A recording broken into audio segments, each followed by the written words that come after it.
ఇవాళ జరుగుతున్నటువంటి సంఘటనలను చూస్తే మాత్రం ప్రజాస్వామ్యం అయితే ఈ రాష్ట్రంలో లేదు. ఎప్పుడో చచ్చిపోయింది. చచ్చిపోయి కూడా 2 సంవత్సరాలు అవుతుంది.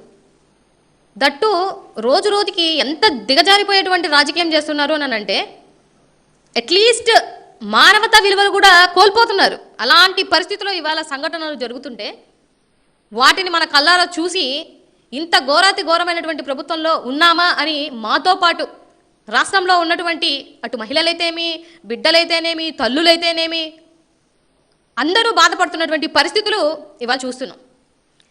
ఇప్పుడు హోంమంత్రి మన అనిత గారు మసిపూసి మారేడికాయ చేయడం అనేది ఆమెకి వెన్నతో పెట్టినటువంటి విద్య. ఎందుకు నేను ఈ మాట అంటున్నాను అని అంటే, ఏదైతే సాయి కృష్ణ హత్య విషయంలో అంటే ఆ లాకప్ డెత్ జరిగినటువంటి విషయం కోసం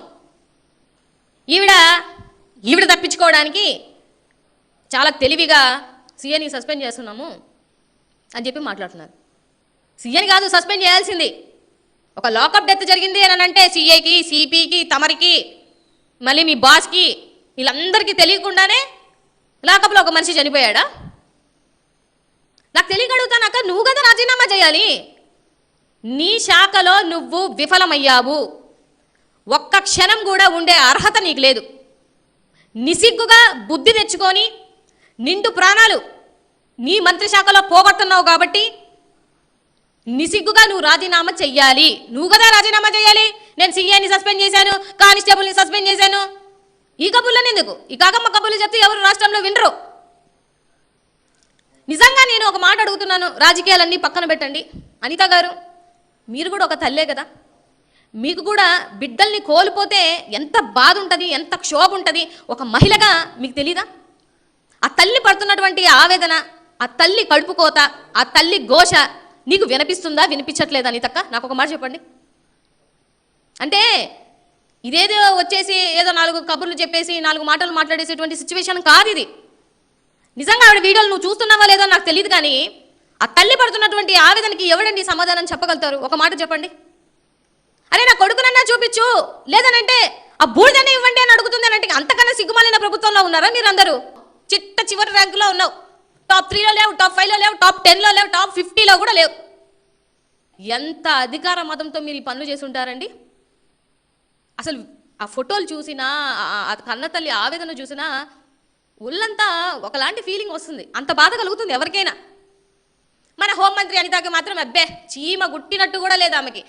ఆమె రిప్లైలు కూడా చూడండి ఎట్లా ఇస్తుందో. ఏదో నా ఇంట్లో కాదు కదా జరిగింది, ఎవరికో కదా, ఎవరో ఆడబిడ్డకి కదా.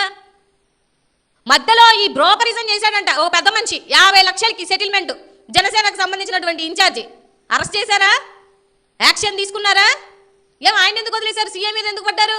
మొత్తం ఉన్నటువంటి ఆ రోజు సంఘటనలో ఉన్న వాళ్ళందరినీ సస్పెండ్ చేయండి, చేసి తమ రాజీనామా చేయండి. ఉక్కు పాదం మోపుతుందంట గంజాయి మీద.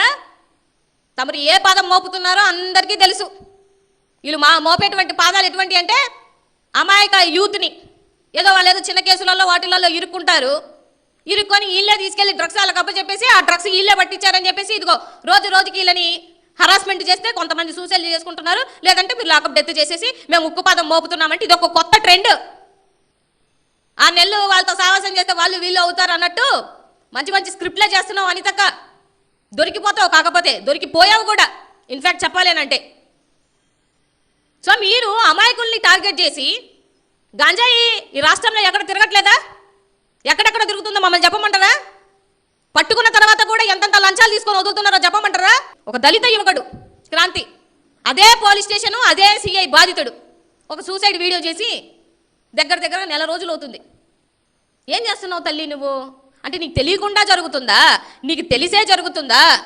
సరే నన్ను ఎవడు ఏం చేయలేడు అనే ఒక అధికార మదంతో చేస్తున్నావా? ఎవరు అండతో చేసి నువ్వు చేస్తున్నావు అన్న విషయం సమాధానం చెప్పాలి. పొద్దున్న లేస్తే దళిత మహిళని అంటావు కదా, చనిపోయాడు నీ దళిత సోదరుడు, చేతనైతే న్యాయం చేయగలుగుతావా? చేయలేవు. అంటే నువ్వు దొరికినప్పుడల్లా, నువ్వు తప్పు జరిగినప్పుడల్లా దళిత కార్డును మాత్రం వాడుకుంటావు. ప్రజలకి ఏమీ చెయ్యవు. ఏ దళితుడికి న్యాయం చెయ్యవు, ఏ దళిత మహిళకి న్యాయం చెయ్యవు, అసలు మహిళలకే న్యాయం చెయ్యవు. నువ్వు మహిళలకి న్యాయం చేసి సంరక్షణగా ఉండుంటే నీ ర్యాంకు మంచి ర్యాంకులో ఉండేది, అట్లీస్ట్ టాప్ 3లో ఉండేదానివి కదా. అత్తునికి సంబంధించిన బిడ్డ విషయంలో కూడా 10 రోజుల తర్వాత సోషల్ మీడియాలో అందరినీ నీ ఏకి పడేస్తే నేను వెళ్ళేవంట. ఇది నీ పరిస్థితి. అంటే ఇంత దిగజారిపోవడానికి కారణం ఏంటి? నీ పదవి కాపాడుకోవడానికా? కేవలం నీ పదవి కాపాడుకోవడానికా? ఇలా చేస్తే శవాల మీద పేలాలు ఏరుకునే రకం అంటారు. ఇలా ఒక తల్లి క్షోభ పెట్టి ఒక బిడ్డను చంపేసి ఆ రక్తపు కూడు నువ్వు తిన్నా నీకు సహించదు, నిజంగా సహించదు. ఆ తల్లి ఘోష మీ కూటమి ప్రభుత్వానికి ఈ 3 సంవత్సరాలు డెఫినెట్గా దీనికి కర్మ అనేది అనుభవించక తప్పదు. ఒక బర్త్డే పార్టీకి కేక్ కట్ చేసిన వాళ్ళకి 3rd డిగ్రీ, కోడి కట్ చేసిన వాళ్ళకి 3rd డిగ్రీలు, మంచి పోస్టులు పెట్టిన వాళ్ళకి కూడా 3rd డిగ్రీలు. మీరు టార్గెట్లు చేసి నెలల తరబడి వాళ్ళని ఇబ్బంది పెట్టి గోళ్ళు పీకేసి వాళ్ళ మర్మాంగాల మీద దెబ్బలు కొట్టి 5 రోజులు 10 రోజులు 3 నెలల నుంచి వాళ్ళని హింస పెడితే చచ్చిపోక ఏం చేస్తారమ్మా? చచ్చిపోక ఏం చేస్తారు చెప్పు? చాదనైతే తీయండి. సాయి కృష్ణ స్టేషన్కి వచ్చిన రోజు నుంచి ఇప్పటి వరకు ఏం జరిగింది స్టేషన్లో? నీ సీసీ క్యామ్స్ ఉంటే మొన్న సీసీ క్యామ్స్ అన్ని బాగా చేయించాను అన్నావు కదా, ఆ సీసీ క్యామ్స్లో ఏమేమి ఉన్నాయో మొత్తం తీయించు. సిఐసిపి అలాగే నువ్వు మీ 3 కాల్ చీట్లు ఏమేమి మాట్లాడుకున్నారో ఒకసారి బయటికి తీస్తే దొంగలు ఈజీగా తెలిసిపోతారు. సామాన్య ప్రజలు కూడా సలహాలు ఇస్తారు, అవన్నీ తీసుకోండి. ఈ పదవిలో నువ్వు ఉండడానికి 1% కూడా అర్హురాలివి కాదు. ఏ బిడ్డలకి నువ్వు న్యాయం చేయలేవు, మహిళలకి రక్షణ ఇవ్వలేవు, చిన్న బిడ్డల్ని కాపాడలేవు, చిన్న బిడ్డలు రేపైనా నువ్వు వెళ్ళలేవు, ప్రశ్నించలేవు.